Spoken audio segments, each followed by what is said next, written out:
Glória a Deus. Eu queria que você abrisse sua Bíblia no livro de Lucas, capítulo 14. Lucas 14, a partir do versículo 15. A parábola da grande ceia. Ora, ouvindo tais palavras, um dos que estavam com ele à mesa disse-lhe: Bem-aventurado aquele que comer pão no reino de Deus. Ele, porém, respondeu: Certo homem deu uma grande ceia e convidou muitos. À hora da ceia, enviou o seu servo para avisar aos convidados: Vinde, porque tudo já está preparado. Não obstante, todos a uma começaram a escusar-se, ou desculpar-se. Disse o primeiro: Comprei um campo e preciso ir vê-lo. Rogo-te que me tenhas por escusado. Outro disse: Comprei 5 juntas de bois e vou experimentá-las. Rogo-te que me tenhas por escusado. E outro disse: Casei-me e por isso não posso ir. Voltando o servo, tudo contou ao seu senhor. Então, irado, o dono da casa disse ao seu servo: Sai depressa para as ruas e becos da cidade e traze para aqui os pobres, os aleijados, os cegos e os coxos. Depois lhe disse o servo: Senhor, feito está como mandaste, e ainda há lugar. Respondeu-lhe o Senhor: Sai pelos caminhos e atalhos e obriga a todos a entrar, para que fique cheia a minha casa. Porque vos declaro que nenhum daqueles homens que foram convidados provará a minha ceia. Amém. Glória a Deus. Essa é uma parábola famosa, né? Nós temos em Mateus a parábola do grande banquete. Duas parábolas parecidas, mas onde Jesus pregou elas em momentos diferentes do seu ministério, e que não foram contadas no mesmo momento. Por isso que elas nem estão aqui coligadas, essas duas parábolas. E Jesus, ele conta essa parábola, ele começa a falar essa parábola por causa de uma afirmação que um homem faz. E só lembrando mais uma vez, uma parábola é sempre uma comparação, é sempre uma lição que Jesus quer nos dar, quer nos ensinar. E sempre tem muitas coisas culturais na parábola que são importantes que nós saibamos para que possamos entender o recado que Jesus está nos dando. Então Jesus começa, antes desse texto, tem uma discussão sobre os primeiros lugares. Né? Jesus está na casa de um homem que está oferecendo uma ceia e eles estão ali discutindo, e Jesus vê que alguns estão ansiosos pelos primeiros lugares, e ele faz ali ele conta uma parábola ali, sobre também a questão do primeiro lugar, e fala que eles não deviam estar preocupados com o primeiro lugar, mas deveriam chegar e sentar no último. Por quê? Porque se eles sentam no primeiro, pode ser que o dono da casa chegue e diga para ele: amigo, chegou alguém aqui, mas importante, eu peço que você vá para trás e deixe outra pessoa sentar aqui na frente. Isso vai ser uma humilhação. Então ele diz: é melhor você sentar no fundo e permitir que o dono da casa te chame para sentar mais na frente. E ele cita que, por causa disso, aquele que se humilha vai ser exaltado, aquele que quer se exaltar vai ser humilhado. Mas aí, depois dessa discussão ali no meio daquele jantar, daquele banquete que está sendo oferecido, então o homem diz, ora, ouvindo tais palavras, um dos que estavam com ele à mesa disse-lhe: Bem-aventurado aquele que comer pão no reino de Deus. E aí, você pode imaginar o que isso significa. Amém? Você imagina a situação, imagina a cena, você no reino dos céus, comendo pão, se alimentando lá. Não é uma bênção? Não é? Não seria algo maravilhoso quando nós chegarmos nesse dia, né? Como? Não entendi ainda. Sem engordar. O pessoal está pensando no desafio -10 aqui, né? Tem umas irmãs aqui que arrepiaram no -10. E a bênção não é só o peso que elas perderam. Né? Teve uma que começou a fazer aqui o desafio -10, fez uns exames de sangue, ela estava com sérios problemas e chegou lá nos exames de sangue, ela estava ótima. Está muito feliz, porque mudou tudo. Né? Todo o quadro ruim dela foi alterado. E isso é muito bom, isso é bênção. Mas o que esse homem ele está falando ali nos leva a entender que um dos que estavam à mesa falava sobre salvação, sobre o fato de alguém estar na presença de Deus nos céus, né? E Jesus termina a parábola anterior fazendo justamente menção à ressurreição dos justos. Jesus ouve essa frase e, ao invés de dizer amém ou ficar impressionado, ele resolve contar uma parábola. Então, a frase não impressionou Jesus, não causou o impacto, talvez, que aquele homem gostaria que causasse, não fez com que Jesus exclamasse qualquer coisa, mas simplesmente Jesus ouve e começa a trazer uma lição. E o início dessa parábola nos lembra que fazer uma refeição com alguém representa amizade e companheirismo. E que também ela traz uma mensagem sobre a fidelidade no compromisso. Salmo 23, versículo 5, nos fala ali que Deus preparas uma mesa perante mim, na presença dos meus inimigos. Uma vez eu me lembro de um pastor que nós recebemos na igreja, quando estávamos lá no Canal 3 ainda, e ele era pastor em Israel, e ele contou para mim o significado disso. Preparas uma mesa perante mim, na presença né? Davi está falando que Deus prepara uma mesa perante mim, na presença dos meus inimigos. E Davi estava ali dizendo, contando naquela parábola, a bênção que isso significava. Por quê?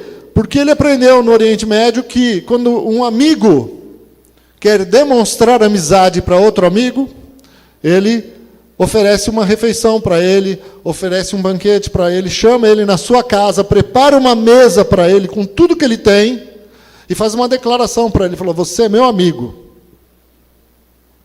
Quando você tiver algum problema, conta comigo. Quando você tiver problema com alguém, pode me chamar, que eu sou seu amigo. Eu vou estar junto com você. Então, eles estão fazendo ali uma declaração de amizade. Isso, principalmente no Oriente Médio, isso tem muita força, né? Muitas coisas no Oriente Médio têm um significado muito maior do que aqui no Ocidente, as coisas do Oriente, como aqui na parábola também. Então, isso é muito bonito, porque é como se Deus estivesse falando para Davi, ou na verdade estava, o que Davi estava entendendo. Olha, Davi, eu sou seu amigo, você é meu amigo. Então eu estou preparando essa mesa diante de você, na presença dos teus inimigos, para que eles vejam que eu e você temos uma aliança. E quando eles forem mexer com você, eles pensem antes, porque Deus é seu amigo. Amém? Você pode dar glória a Deus por isso? Mas vamos ver o que esta parábola nos tem mais a dizer. Certo homem ofereceu uma grande ceia. Quem que é esse homem na parábola? Esse homem é Deus.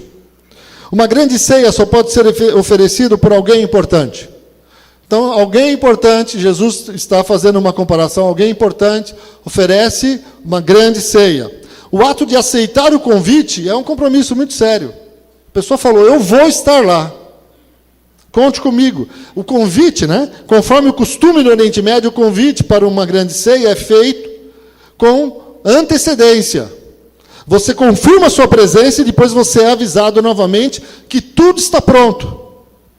Então, o certo homem que ofereceu a grande ceia, ele tem que providenciar a carne, o animal precisa ser morto e preparado, tendo com base o número de convidados, né? Então ele pega lá o aplicativo dele, de churrasco, ou sei lá, seja o que for, vê a quantidade de pessoas que vêm, a quantidade de carne que ele vai precisar, frango, linguiça. E quando você aceita um convite desses, é sua obrigação comparecer. E o povo de lá sabe disso. Os ouvintes que estão ouvindo a parábola, eles conhecem a história, eles sabem que é dessa forma que tem que ser. E Mateus 5,37 nos diz que seja o vosso falar sim, sim, não, não. O que passar disto é de procedência maligna. Então eles disseram sim, estarei lá. Sim, conte comigo. Versículo 17 diz que, e a hora da ceia, mandou o seu servo dizer aos convidados: vinde, que já está tudo preparado. Tudo está preparado. Então o anfitrião completa os preparativos, e na hora da grande ceia, um servo é enviado com a tradicional mensagem, né? Vinde, porque está tudo pronto. Já podem vir, a comida já está sendo assada. E esse é o costume naquela época. Então já dá para perceber que os convidados não moravam tão longe, né? Moravam próximos. Eram assim que nem o pessoal de Santos. Todo mundo mora perto. Ninguém mora longe. Então, todos os convidados também sabiam, por ser uma comunidade, uma aldeia, né? Eles viviam, aquele povo vivia em comunidade, então praticamente todo mundo sabia da vida do outro. Não havia segredos, todo mundo se conhecia. Então, de certos convidados sabiam do seu compromisso com certo homem da parábola. E sabiam o que estava acontecendo. Mas o que acontece aqui? Mas, de repente, o que não é natural começa a acontecer. Jesus gostava de contar essas parábolas, porque ele gostava de mexer com seus ouvintes. E eles prestavam atenção. Jesus era o melhor contador de histórias, né? Ele queria ensinar algo, ele contava com maestria. E ele começa a falar algo que não é natural. E aí todo mundo presta atenção. Mas espera aí, como? Como é que eles fizeram isso? Isso não se faz. Uma recusa de última aqui, versículo 18. E todos a uma começaram a desculpar-se, a excusar-se. Uma recusa de última hora era uma tremenda falta de educação nos tempos bíblicos e nos dias de hoje também, né? Assim como no Oriente e no Ocidente, mas principalmente para o Oriente.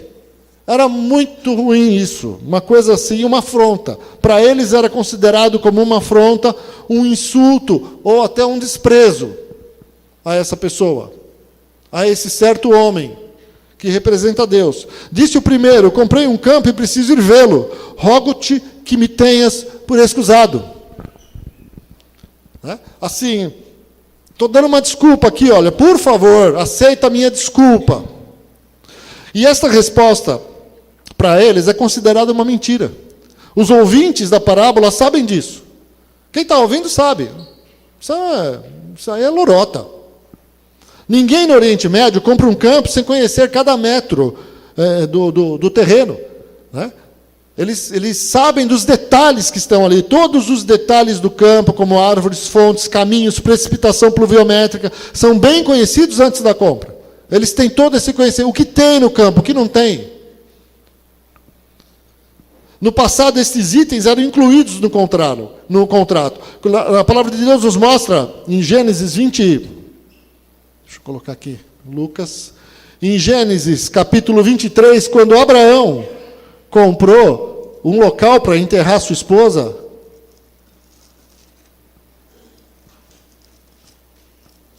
tem detalhes do campo. Gênesis 23, 1 a 20, quando ele compra um lugar para enterrar Sara. Eu não vou ler o começo aqui. Ele começa a discutir com o Efron, o Eteu, que é dono do campo. Sentando-se, ora Efron, versículo 10, ora Efron, o Eteu, sentando-se nos filhos de Et, respondeu Abraão, ouvindo os filhos de Et, a saber, todos os que entravam pela porta da sua cidade, de modo nenhum, meu senhor, ouve-me. Ele queria dar o campo para Abraão. Abraão era uma pessoa muito importante. Ouve-te. Dou-te o campo e também a caverna que nele está. Então ele começa a dizer dos detalhes. Tem uma caverna, a caverna que está lá, eu dou ela para você também. Na presença dos filhos do meu povo te dou, sepulta a tua morta. Então se inclinou Abraão diante do povo da terra e falou a Efron na presença do povo da terra, dizendo, mas, se concordas, ouve-me, peço, te darei o preço do campo, toma-o de mim, e sepultarei ali a minha morta. Respondeu-lhe Efron, meu senhor, ouve-me, um terreno que vale 400 ciclos de prata, que é isso entre mim e ti? Aí ele falou aqui o preço do terreno. Sepulta ali a tua morta. Tendo Abraão ouvido isso a Efron, pesou-lhe a prata de que este lhe falara diante dos filhos de Et, 400 ciclos de prata, moeda corrente entre os mercadores. Assim, o campo de Efron, que estava em Macpela, fronteiro... então está dizendo aqui os detalhes. Que estava em Macpela, fronteiro a Manre, o campo, a caverna e todo o arvoredo que nele havia, e todo o limite ao redor, se confirmaram por posse a Abraão na presença dos filhos de Et e de todos os que entravam pela porta da sua cidade. Depois sepultou Abraão a Sara, sua mulher, na caverna do campo de Macpela, dela, fronteira a Manre, que é Hebrom, na terra de Canaã. Então, você vejam, haviam detalhes da compra de um terreno. Ele sabia o que ele estava comprando, sabia de todos os detalhes. Isso era importante para ele. E o certo homem que está fazendo uma grande ceia, certamente ao final do dia, porque eram assim que se aconteciam, né? Quando todos podem ir, quando ninguém mais está trabalhando, quando se acabaram as atividades das pessoas, no final do dia ninguém consegue ver um campo na escuridão. É uma mentira dele.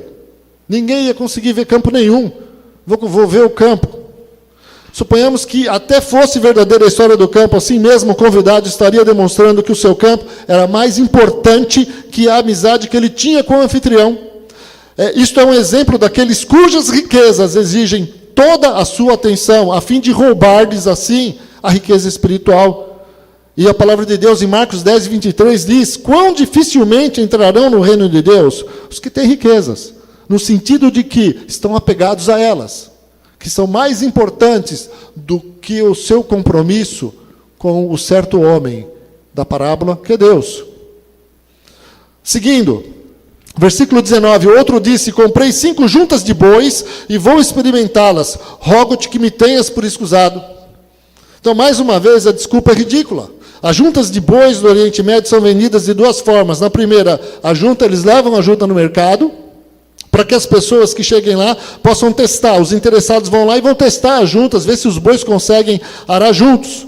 E na segunda forma, o fazendeiro anuncia que tem uma junta para vender e que determinado dia estará arando com esta junta de bois, e os interessados aparecem na hora e no local determinado para também testarem se os 2 bois conseguem arar juntos.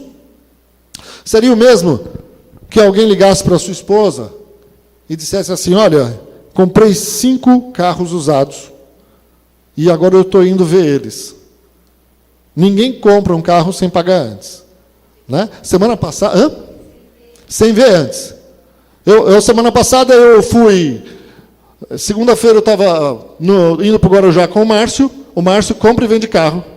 E ele estava ali olhando no celular dele as fotos dos carros que estavam mandando para ele. E ele estava me explicando algumas coisas e dizendo que ele tinha que ir, as pessoas oferecendo, amigos que vendem carro falando com ele. Então, o tempo todo, o dia inteiro, com essa conversa, para ver as oportunidades. E ele falou: eu tenho que ir em tal lugar ver. Aí ele me falou de um cara malandro que estava falando no interior, estava oferecendo um carro e pedindo para segurar o carro, e falou assim: deposita um valor para você segurar o carro, porque eu vou vender. Eu falei: não, fique em paz, não vou depositar nada, eu vou ver. Aí ele percebeu, entrou lá e falou: é pilantragem, esse cara é malandro.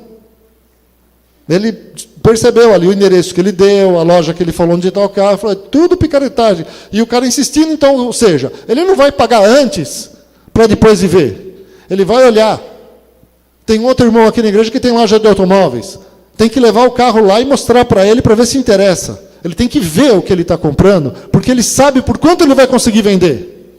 Então ele não pode pagar antes. E isso seria assim. Então ele sabe que ali, que isso é uma mentira. Suponhamos também que seja verdadeiro este ato, muito incomum no Oriente Médio. De qualquer forma, o comprador das juntas de bois estaria demonstrando que os animais seriam mais importantes que a sua amizade, o seu compromisso com o anfitrião. Mais uma vez. E o outro disse: casei-me, e por isso não posso ir. Numa comunidade como as do Oriente Médio, quando alguém se casa, todo mundo ficava sabendo. De certo tinha festa. Nós vemos lá, quando Jesus faz o seu primeiro milagre nas bodas de Caná, o que acontece ali? Tem uma festa ali.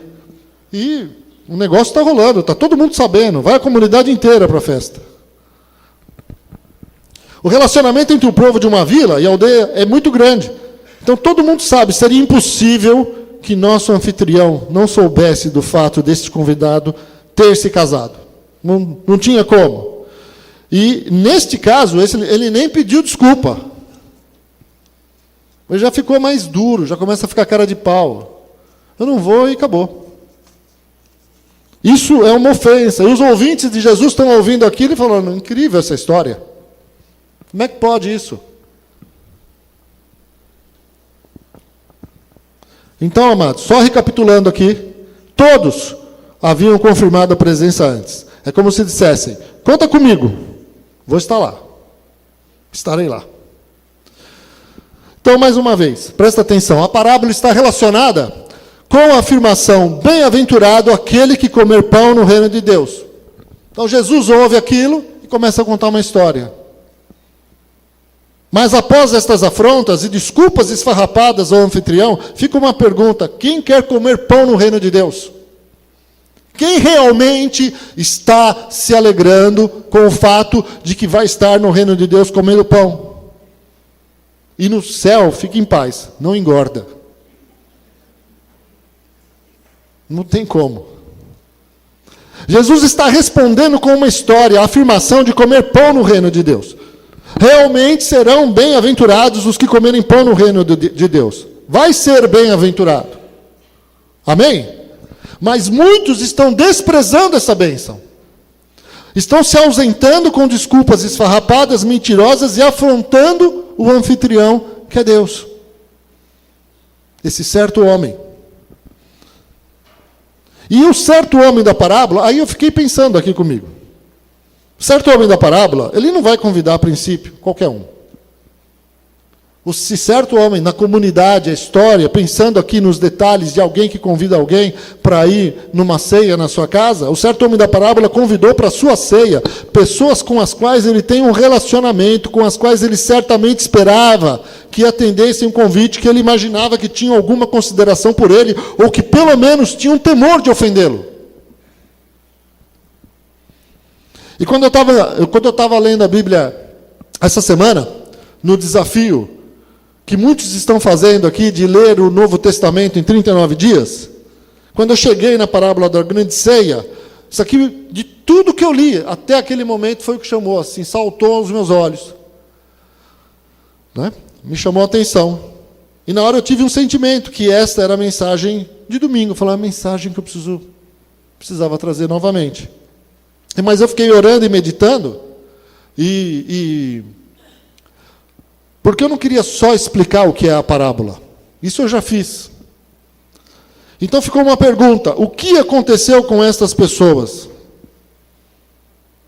Com estas pessoas que foram convidadas pelo certo homem da parábola que é Deus, que foram escolhidas, que foram convidadas a tempo, que sabiam o que estava acontecendo, que sabiam que não poderiam na hora da ceia dizer não, na hora daquele momento.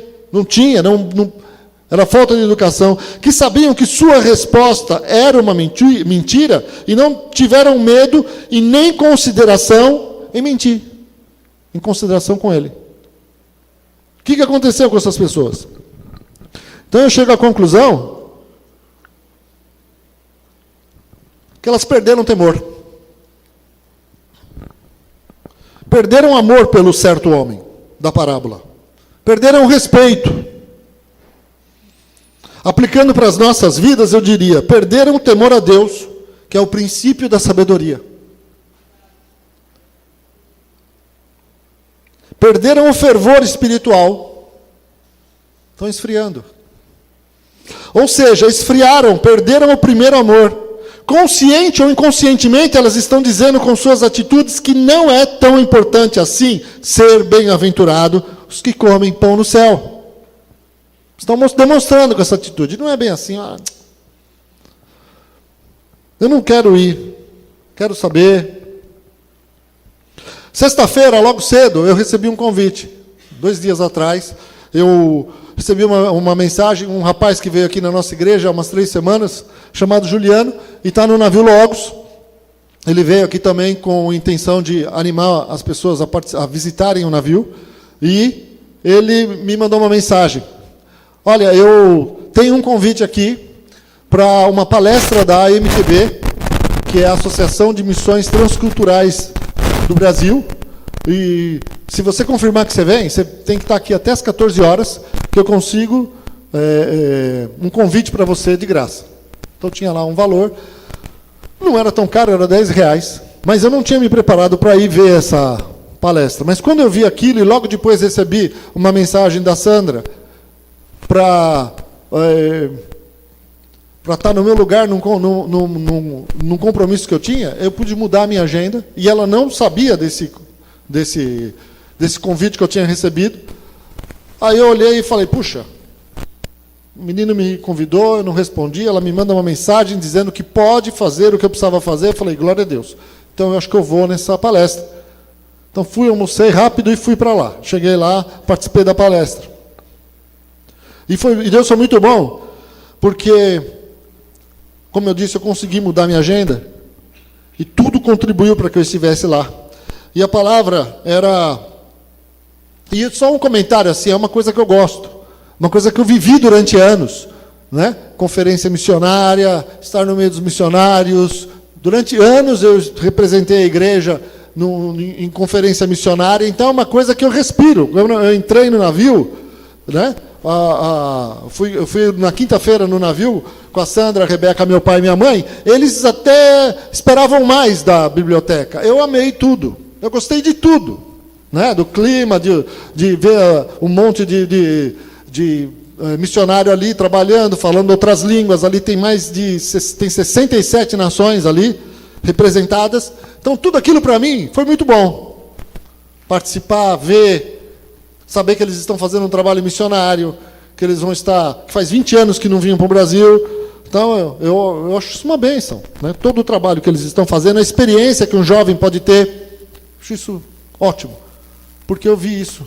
Vivi muito. E aí, na sexta, eu recebo um convite, falei, Deus deve estar nisso. E fui lá, e houve uma palestra. Quem ministrou essa palestra foi o pastor Abner Morilha, um homem com uma grande experiência, um pastor, ele é estudioso, tem um monte de qualificações que eu nem vou falar aqui. E a palestra era sobre o cuidado com os missionários. E ela falou muito comigo. A Georgina estava lá também. Estava ali também o Jonathan e a Bárbara, que fazem parte do Conselho de Missões da Igreja. E também estavam lá. Foi uma bênção. E falou dos cuidados que nós temos que ter com os missionários, de muitas coisas importantes sobre a luta, dificuldades dos missionários, etc. Tudo isso fundamentado em pesquisas com centenas de missionários que eles levantaram. E ele disse coisas importantes que servem para as nossas vidas também. E para a mensagem de hoje. Uma das coisas que eu guardei, aliás, eu gravei a palestra, quando eu vi que a palestra ia ser boa, eu gravei tudo. Né? Liguei o meu celular e gravei tudo o que ele falou.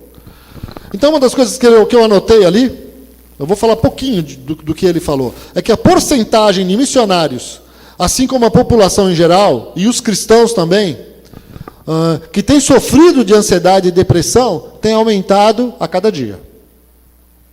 Eles chegaram à conclusão que os missionários que mantêm os hábitos cristãos básicos e fundamentais, ou seja, orar, ler a Bíblia diariamente ou quase diariamente, e estar em comunhão com outros irmãos constantemente, eles são 2,5 vezes mais resistentes a doenças como ansiedade e depressão do que os que deixaram estas práticas.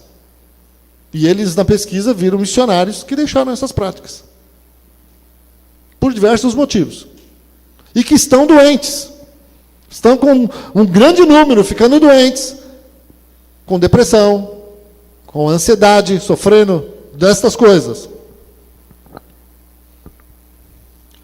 E mesmo assim, mesmo os que têm essa atividade prática, que mantêm as práticas cristãs, os hábitos cristãos saudáveis, se hábito cristão é saudável, né? Então é uma redundância ficar falando que é saudável, mas que são saudáveis, eles também podem sofrer com isso. Amém? Também podem vir a ter alguma enfermidade nesse sentido. E o que eu quero dizer com isto? Que a falta da busca de Deus, a falta das práticas cristãs nos deixam extremamente vulneráveis à frieza espiritual, à falta de temor a Deus, à desvalorização dos princípios cristãos e vulneráveis a doenças emocionais que depois se refletem no nosso físico. Não tem como. Por isso que diz lá, 1 Pedro, por isso nós precisamos ficar atentos. 1 Pedro 5, 1 Pedro capítulo 5,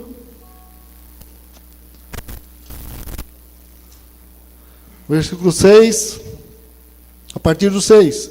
Humilhai-vos, portanto, sob a poderosa mão de Deus, para que Ele, em tempo oportuno, vos exalte, lançando sobre Ele toda a vossa ansiedade, porque Ele tem cuidado de vós. Isso é promessa de Deus, amém?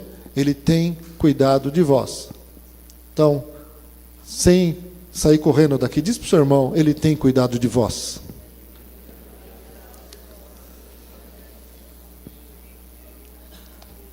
Sede sóbrios e vigilantes. Né? Eu não vou pedir para você repetir isso. Vigilantes. Precisamos vigiar. Por quê? Porque o diabo, vosso adversário, anda em derredor como leão que ruge procurando alguém para devorar. Resisti-lhe firmes na fé, certos de que sofrimentos iguais aos vossos estão se cumprindo na vossa irmandade espalhada pelo mundo. Amém? Então, há o quê? Ataque do inferno contra as nossas vidas. Sobre os cristãos. Pedro aqui está falando sobre quem? Sobre nós, que devemos vigiar, devemos ser sóbrios, devemos resistir com fé. Amém? Apresentando o quê? Toda a nossa oração. E não ficar ansiosos, mas apresentar a Deus nossas orações. Glória a Jesus. E aí eu quero até usar uma experiência minha. Não que eu não estivesse buscando a Deus, mas num momento da minha vida onde eu passei uma situação difícil, em que a princípio eu não sabia como resolver. Foi um momento de muita luta já, muitos anos atrás, 18 anos atrás, né, que muitos irmãos aqui participaram dela, alguns dos que estão aqui, dessa situação que nós enfrentamos com o povo que veio aqui criar uma confusão. Aquilo, para mim, foi ruim. E quando ele coloca, quando ele apresentou na palestra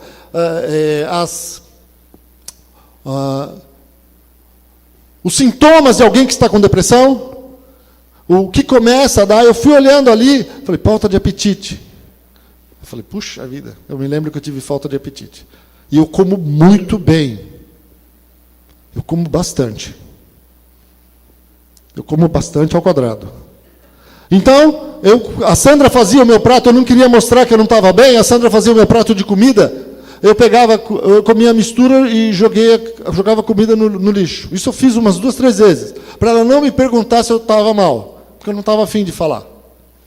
Né? Tristeza, desânimo, falta de vontade de fazer a atividade corriqueira, que era vir na igreja trabalhar. Pensamentos como, por que eu aceitei ser pastor na minha vida? Por que eu saí lá da empresa que eu estava? E eu fui veio assim, pensamentos assim, num determinado momento. Por quê? Porque era uma situação ruim, difícil de resolver, não sabia lidar com aquilo. E me lembro até que, num determinado momento, os nossos irmãos aqui, orando por mim, uma irmã teve uma visão. E ela estava preocupada comigo, era uma irmã intercessora, que foi muitas vezes conosco orar. E ela me via, ela falou, eu tive uma visão, você está todo furado. É como se tudo que Deus colocasse na sua vida se derramasse, não retém. Você não retém aquilo que Deus está colocando. Então, as orações... Por quê? Porque espiritualmente é como se eu tivesse furos, ela via assim, falou, alguma coisa nós pensamos, nós fomos orar. Fomos orar, fiz exame, meu coração disparou, tive taquicardia, perdi o sono, aí acordava sem sono. 5 horas da manhã eu acordava com vontade de dormir, precisando dormir, mas não tinha sono. Então, isso também. Eu falei, puxa vida, olha, passei. Mas aquilo começou e fiz exames, a Sandra ficou preocupada, vamos fazer exame do coração, exame de sangue, não deu nada. Naquela época, não deu nada. E fomos orar. Fui orar, aí tive aquelas experiências, eu não vou ficar contando aqui as experiências, para não me alongar, mas, na primeira noite só, Deus usou um jovem que não sabia de nada, no meio do monte, no meio da escuridão, para falar que tudo aquilo que eu estava passando, Deus tinha um plano e tinha um propósito, e que não era à toa. E foi algo ali sobrenatural, de outras coisas sobrenaturais que Deus fez naquele tempo, e em 12 dias Deus me curou. 12 dias buscando a Deus, tendo que aumentar minha carga de oração, minha intensidade de oração, junto com 3 irmãs que foram ali interceder comigo, minha esposa, a Rosana e a Dulce. 3 ali buscando ao Senhor, orando, e foi 12 dias de sinais, de coisas sobrenaturais, Deus fazendo, e o milagre que Deus nos deu, em 12 dias. E cura completa, de todos os sintomas. Acabou, sem tomar um remédio. Então foi bênção. Mas tive que orar. Amém? Por isso eu digo que nada acontece por acaso em nossas vidas. Aqui está tudo escrito. Né? O ano passado eu tive um momento assim. Passei um momento de ansiedade, depois de muitos anos, aí me deu um pouco de ansiedade, né? Até contei para os irmãos, orem por mim, ansiedade de novo veio, e junto com isso, no dia 14 de agosto, eu estava aqui orando, e aí eu deitei nas cadeiras aqui, estava sozinho na igreja, não tinha ninguém, à tarde, pum, zumbido no ouvido. Estourou um zumbido no meu ouvido, e eu fiquei... Falei, meu Deus, zumbido no meu ouvido, o que é isso? Estou ouvindo ele agora. Né? E aquele zumbido, eu falei, coisa horrível. Quase fiquei maluco, uma semana. Aí eu fui em casa, falei, quer saber? Aí comecei a orar. Comecei a falar com Deus. Buscar muito a Deus. E aí eu tinha em casa, ali, eu lembrei de uma coisa. Fui em casa, procurei uns livros que eu tinha, e achei. Procurei aqui, encontrei. Uns livros sobre louvor. Aí eu encontrei um Louvor que Liberta e O Poder do Louvor, do pastor Merlin cadê o Lucas? Merlin Carothers. E esses livros foram, há muito tempo atrás, best-sellers. Isso na época em que eu estava na minha conversão, 18 anos. Quando me converti com 17, 18, 19 anos, esses livros surgiram. Muitos anos atrás. Com verdade, sobre louvor, sobre você louvar, sobre, em todo momento, apresentar tudo diante do Senhor, e comecei a louvar Deus. E Deus me curou de novo. Por gastar tempo louvando ao Senhor na rua, aumentei de novo a minha carga de oração, mas uma das coisas que eu falei para Deus nesses dias foi, Deus, o que precisa acontecer na minha vida para eu começar a orar? No meu caso, orar mais, buscar mais a Deus. O que precisa acontecer na minha vida para que o meu relacionamento com Deus se estreite? O que precisa para eu buscar a Deus com mais intensidade, desejá-lo mais? Porque na hora que veio o problema, eu desejei muito mais a Deus. E eu vi muito mais como eu dependo dEle. E eu percebi mais ainda como eu tenho que estar voltado para o Senhor. Tenho que estar com meu foco em Deus. Porque nós somos frágeis. E nós devemos buscar Deus. Eu achei interessante, porque a Natália me falou que ontem a ministração para os jovens foi muito boa. Foi um tempo excelente para todos os que foram lá. Foi um dia excelente lá, a conferência dos jovens na igreja em São Paulo. E uma das palavras que chamou a atenção dela foi que os jovens não estão retendo o que Deus tem derramado sobre a vida deles. Não estão retendo. Por isso muitos não permanecem. E então, nessa figura, que foi uma comparação que eu fiz da minha vida, eu precisava começar a buscar Deus, talvez, para fechar brechas que a irmã via, que eu nem sabia, mas que de alguma forma não retia a presença de Deus ou a bênção de Deus, não importa. Mas eu tirei isso como uma lição para a minha vida. E isso foi uma experiência para mim. E Deus me curou da ansiedade, me curou dos meus temores naquela época. E eu mais uma vez, e o zumbido ficou. O zumbido, mas só que com tudo isso, uma das lições que eu tirei é que o zumbido poderia se tornar um ladrão da alegria na minha vida. Não sei se você um dia já ouviu essa pregação, Ladrões da Alegria. né? Que são as circunstâncias da vida, são um dos ladrões da alegria. E uma circunstância da minha vida poderia se tornar um ladrão da minha alegria e tirar a minha alegria, e durante uma semana tirou. Mas quando eu comecei a louvar a Deus, o zumbido ficou, tá aí, né? Acabou, e a minha vida continua. Eu esqueço dele. O meu pai está aqui, e meu pai tem zumbido no ouvido desde os 49 anos de idade. Ele fez 81 no mês de agosto. Glória a Deus por isso. Pelo privilégio que Deus me dá de ter o meu pai e minha mãe aqui hoje.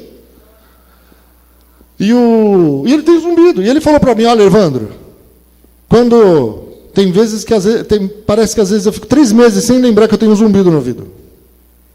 E a gente vive com essa circunstância. Pedi várias vezes para Deus curar, que nem talvez Paulo, mas não quero nem comparar, porque Paulo está 1000 vezes na minha frente, né? Então nem quero dizer que isso seja algum espinho na carne, mas é algo que nós temos que louvar a Deus, seguir em frente, fazer a obra de Deus e não deixar que isso roube a nossa paz. Amém? Então foi uma das lições que eu tirei. Isso não rouba a minha paz, graças a Deus. E eu queria citar aqui algumas mensagens que falam sobre isso. Jeremias 17:14 diz assim: cura-me, Senhor, e sararei, salva-me, e serei salvo, porque Tu és o meu louvor. Aleluia. Glória a Deus. Salmo 103, de versículo 1 a 3, diz assim: bendize a minha alma ao Senhor, e tudo que há em mim, bendiga o seu santo nome. Bendize a minha alma ao Senhor, e não te esqueças de nenhum dos seus benefícios. Ele é o que perdoa todas as tuas iniquidades, que sara todas as tuas enfermidades. Mateus 11, 28 a 29, vinde a mim, todos vós que estáis cansados e oprimidos, e eu vos aliviarei. Tomai sobre vós o meu jugo e aprendei de mim, que sou manso e humilde de coração, e encontrareis descanso para as vossas almas. Amém, queridos? Então nós temos que nos aproximar de Deus. Diante das circunstâncias da nossa vida, diante dos problemas da vida, nós temos mais ainda que nos aproximarmos de Deus, porque Ele tem cura para o nosso coração. Ele tem cura para as nossas aflições. Porque os problemas vão vir, as dificuldades vão vir, mas nessa hora devemos buscar o Senhor, buscar na Sua palavra o conforto que Ele pode nos dar, o socorro que só Ele pode nos dar. Amém, queridos? E lembrando mais uma vez, que nós somos seres totalmente influenciáveis. E Deus, e o diabo sabem disso, porque Deus nos criou. E o diabo sabe que nós somos influenciáveis. Por isso que o Senhor nos manda meditar em Sua palavra todos os dias. Pois dessa forma nós iremos ter temor e seremos prósperos. Salmo 1, de 1 a 3. Vamos ler aqui então.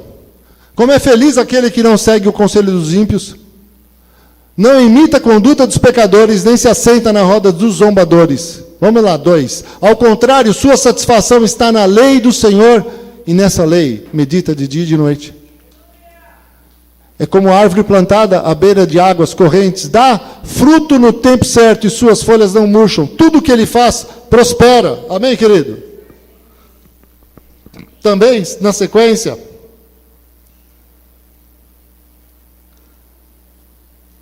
Lamentações 3, 22 e 23, que diz assim: disto me recordarei no meu coração, por isso tenho esperança, versículo 21. As misericórdias do Senhor são a causa de não sermos consumidos, porque as suas misericórdias não têm fim. Novas são cada manhã, grande é a tua fidelidade. Isso é promessa de Deus para a nossa vida. Se nós somos seres influenciáveis, nós precisamos nos encher da palavra de Deus. Ela precisa influenciar a nossa vida. Amém, querido? Sabe, eu falo isso porque houve um tempo na minha vida, eu digo isso porque hoje eu vejo as pessoas gastando tanto tempo com tanto lixo, né? Datena, e novelas, e filmes ruins, e elas acabam sendo influenciadas por essas notícias ruins, influenciadas por essas coisas, e não se enchem da palavra de Deus, sendo influenciadas pelos youtubers da vida, e não se enchem naquilo que pode nos trazer esperança, renovar a nossa fé.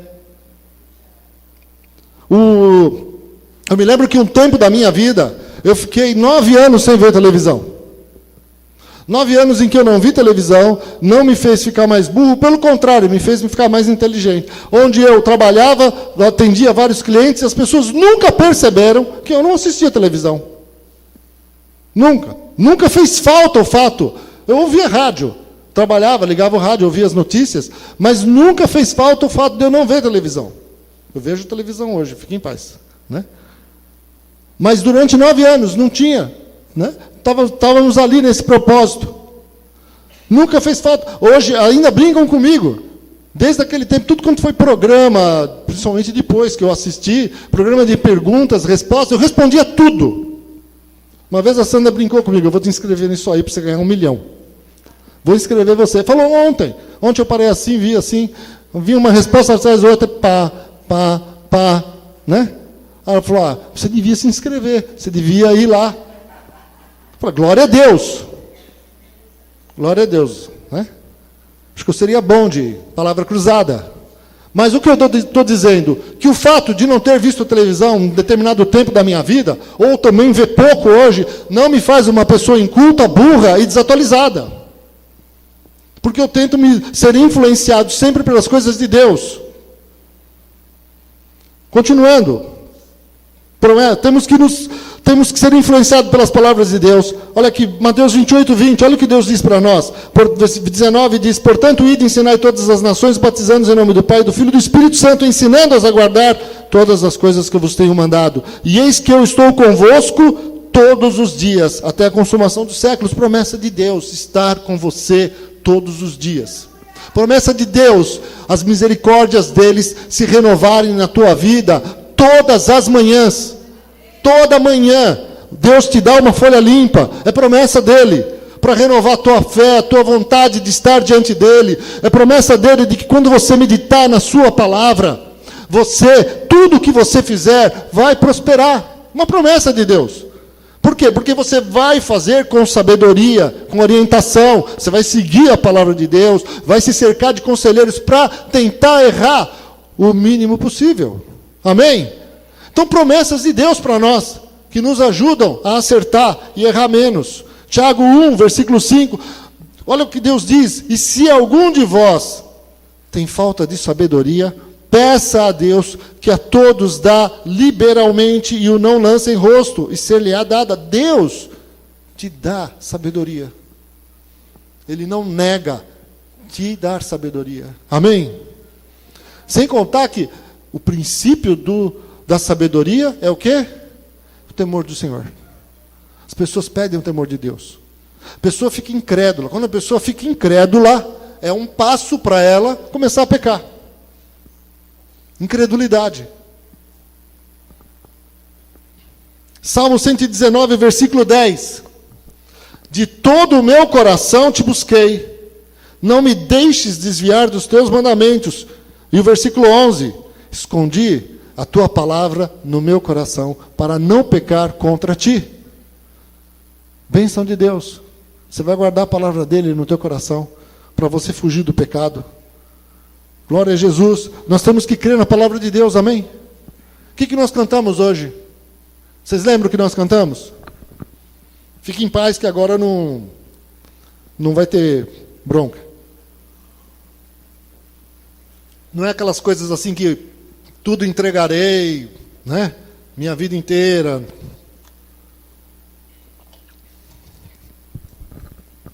Creia na palavra de Deus. Lance sua rede.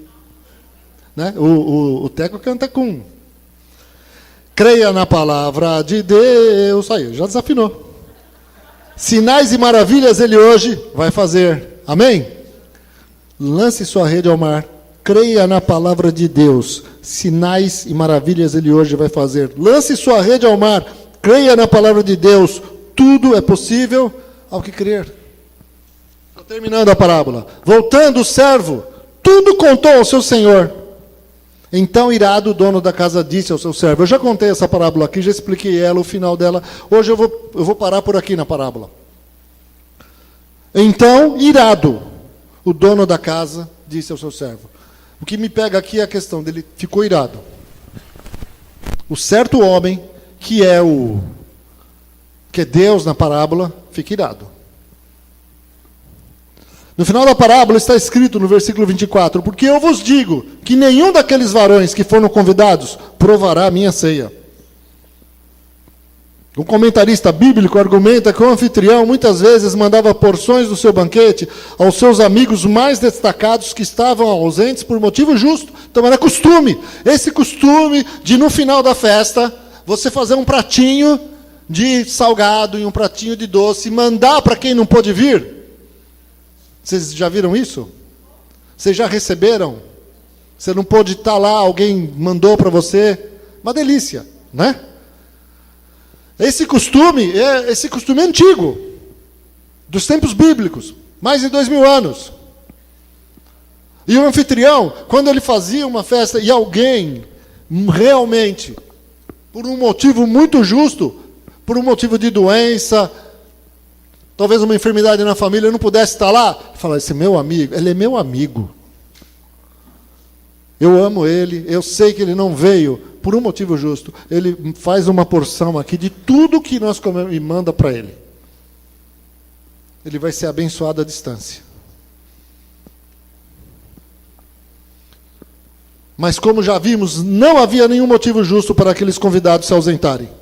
Por isso, na última declaração da parábola, Jesus declara simbolicamente que aqueles que querem comer pão no reino de Deus devem apressar-se e aceitar o seu convite para a comunhão com Ele, porque eles não serão capazes de participar à distância.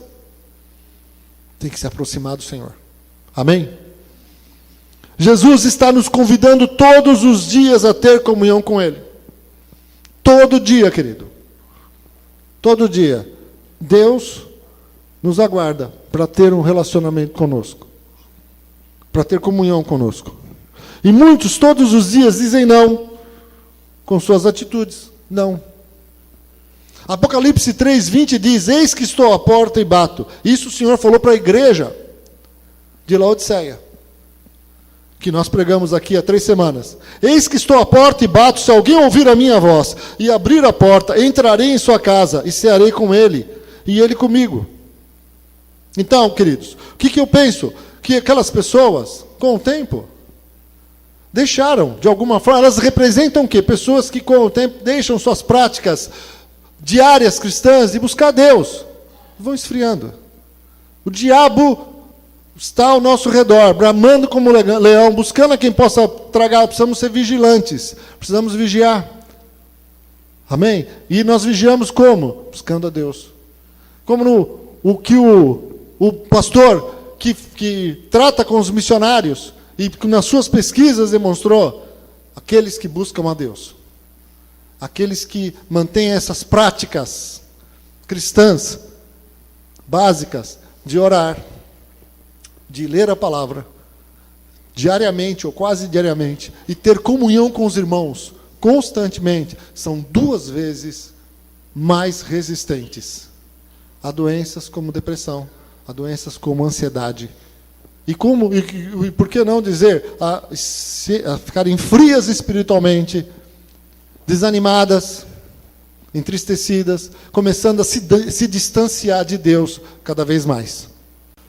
Nós lemos aqui as promessas de Deus, algumas delas. Nós lemos aqui alguns versículos que falam que Deus cura os nossos corações. Que Deus promete estar conosco todos os dias, até o final dos tempos. Todas as manhãs, as suas misericórdias se renovam sobre nós. E aquilo que nós podemos fazer, Deus não vai fazer. Nossa parte de orar e buscar o Senhor, de estreitar o nosso relacionamento com Ele. Isso é nós que devemos fazer. Amém, queridos? Queria que você fechasse seus olhos e pensasse nisso. Esse texto me faz refletir o seguinte: o nosso Deus tem preparado um lugar para nós. Recebemos Jesus em nossos corações, sentimos a presença do Espírito Santo, mas os problemas e tribulações surgem e alguns começam a diminuir o seu amor pela presença de Deus. Muitos começam a agir como os convidados da parábola, começam a justificar a sua ausência para com Deus. Isso se reflete na sua vida, na igreja, na comunhão e principalmente em seu relacionamento diário com o seu Deus. A frieza começa a tomar conta do coração e depois vem a falta de temor, que é o primeiro passo para entrarmos em uma vida de pecado. Porque a palavra de Deus nos diz, e por se multiplicar a iniquidade, o amor de muitos se esfriará. Mas aquele que perseverar até o fim será salvo. Segundo Mateus 24, 12 e 13. Então uma pergunta que eu tenho para você. Você tem deixado o amor de Deus esfriar em seu coração? O que mais tem importância para você hoje? Na parábola, o dono da festa deixa claro que quem tem rejeitado a comunhão com ele é alguém que está distante. E este não vai comer da sua ceia. Então, vamos fechar os nossos olhos.